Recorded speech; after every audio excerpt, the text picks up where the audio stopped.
मेरे प्यारे बच्चों, आज बात करने वाले हैं आपके प्रथम विश्व युद्ध के बारे में। प्रथम विश्व युद्ध में 1919 के बाद वर्षों में राष्ट्रीय आंदोलन भारत में नए क्षेत्रों तक फैल चुका था। इससे नए सामाजिक समूह जुड़कर संघर्ष की नई नई पद्धतियां अपना रहे थे।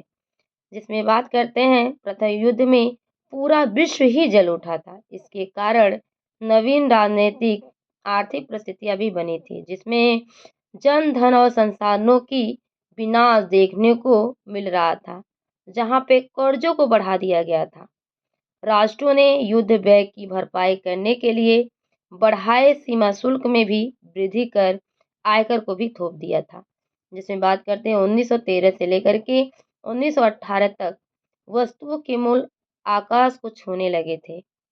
बढ़ती महंगाई, जन सामान्य त्रस्त हो उठे थे। सेना में क्या किए थे, सैनिक संख्या बढ़ाने के लिए गांव में सैनिकों को क्या कर रहे थे, जबरन भर्ती करा दिए जा रहे थे।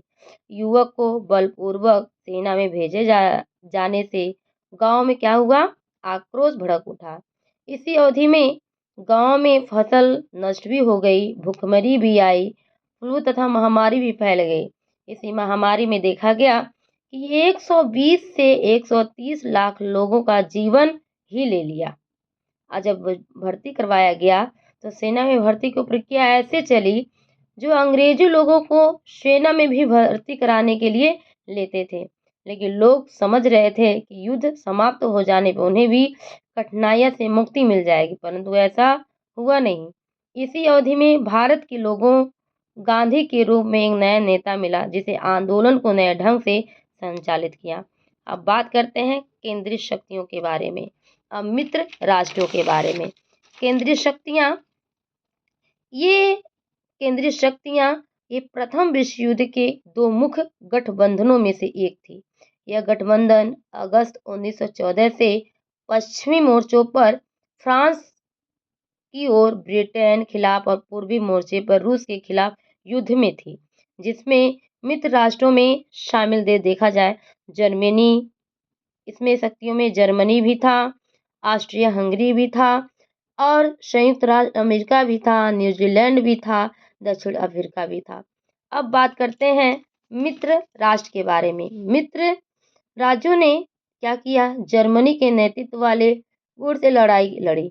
इस गुट में जर्मनी, इटली जैसे दूरी राष्ट्र कहा जाता था। जैसे इसमें बहुत मित्र राष्ट्र देश देख रहे हैं, इसमें ब्रिटेन है, रूस है, जापान है, फ्रांस है, अमेरिका है।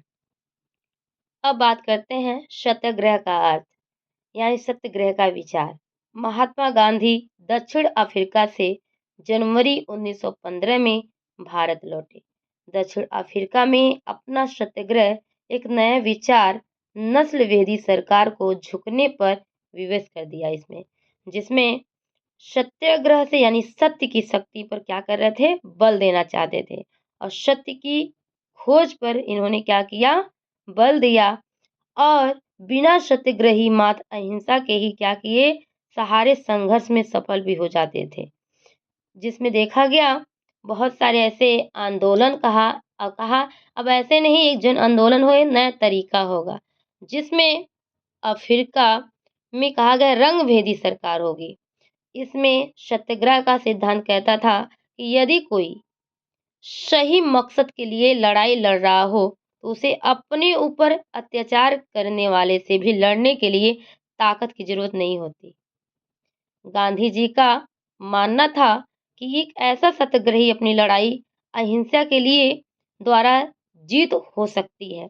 गांधी द्वारा आयोजित शुरू के कुछ आंदोलन बताए गए थे, जिसमें बताया गया था कि जो ये 1917 में चंपारण में किसान आंदोलन हुआ।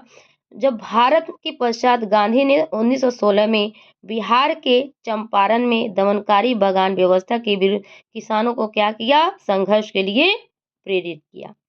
उस समय 1917 में उन्होंने गुजरात के खेड़ा जिले में किसानों को भी मदद की, सत्याग्रह की मदद की।